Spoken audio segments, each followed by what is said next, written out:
Good morning. I'm Rashawn Gidwani, and you're watching the Daily Morning Note. It's Monday, the 9th of January, 2023. Here's the equity trading strategy for week 2 of 2023 from the head of research at Phillips Securities Research, Paul Chu. He comments that we are near-term bullish. The release of declining U.S. inflation data on Thursday could stroke an equity rally as markets price in soft landing or our so-called Goldilocks-light economic conditions in the U.S. Any rally we expect will be short. An economic slowdown is still underway as job gains in the U.S. are at two-year lows. The trade is for the Fed to only hike rates by 25 bps at the 31st January FOMC meeting, with inflation data dropping faster than expected. Fed Chief Jerome Powell's speech this Tuesday may create some jitters as hawkish comments are expected. Now, here's how Singapore shares ended last week. Singapore shares were in the red on Friday, mirroring a decline in U.S. equities overnight, even as regional markets turned in a mixed performance.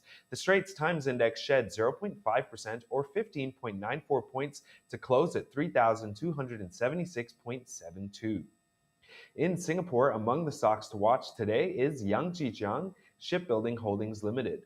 Yangzijiang Shipbuilding Holdings subsidiary Yangzijiang Shipping has received a winding up application by Trinity Sea Trading, seeking 4.8 million US dollars. According to Yangzijiang in an SGX announcement on January 8th, the claim was from the arbitration outcome of a dispute between the two parties and consists of 3.25 million US dollars in damages plus accrued interest of 1.59 million US dollars.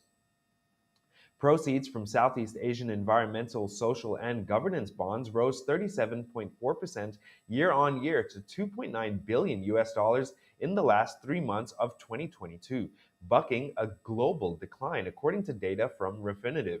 Worldwide ESG bond proceeds fell 52.9% to 133.3 billion US dollars in quarter 4 2022, compared to the 203.8 billion US dollars in the same quarter in 2021. Singapore's main crypto lobby group has pushed back on the central bank's proposals to bar crypto firms from lending out retail customers digital tokens, saying such a measure is overly restrictive. The Blockchain Association of Singapore said such a blanket ban could instead push people to seek out unregulated offshore firms to lend their tokens to, according to an 11-page feedback that was sent late last month to the Monetary Authority of Singapore, or MAS, and viewed by Bloomberg News. Wall Street stocks engineered their first rally of 2023 on Friday after data suggested a slowing U.S. economy, easing the pressure for more Federal Reserve interest rate hikes. The Dow Jones Industrial Average finished up 2.1% at 33,630.61, a gain of about 700 points. The broad-based S&P 500 jumped 2.3% to 3,895.08, while the tech-rich Nasdaq Composite Index surged 2.6% to 10,569.29. Tech companies, including Microsoft and Meta Platforms, are expected to hit the bond market in size to buy back stock after last year's rout. As much as 20 billion US dollars in issuance from Microsoft and 10 billion US dollars from Meta could be on the docket, according to analysis by Bloomberg Intelligence. A Tesla software engineer could earn anywhere from 83,200 US dollars to 417,600 US dollars. Netflix has one job posting advertising a pay range of 90,000 US dollars to 900,000 US dollars and another at 50,000 US dollars to 600,000 US dollars. Under a new California law that took effect this week, all companies with 15 or more employees advertising jobs based in the state are required to post an estimate for what the employer reasonably expects to pay with the posting. Cloud-based software firm Salesforce is looking to cut costs by 3 billion US dollars to 5 billion US dollars, Chief Executive Mark Benioff told company insiders this week after announcing layoffs, Fortune reported, citing an audio recording of a meeting.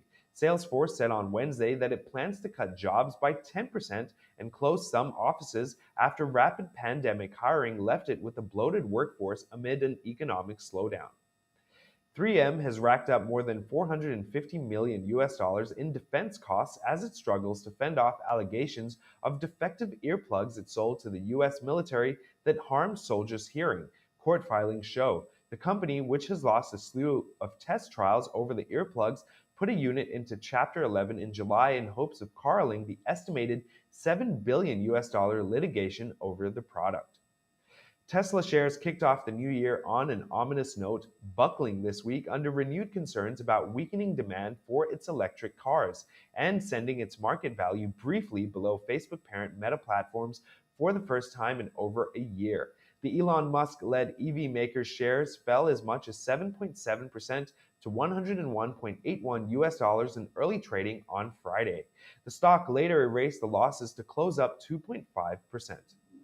FTX's US-based bankruptcy team agreed to coordinate with liquidators who are winding down the crypto exchange's operations in the Bahamas, resolving a dispute that threatened millions of dollars in lost funds. In a joint statement on Friday, the two sides said they will work to share information, secure property, and coordinate litigation against third parties.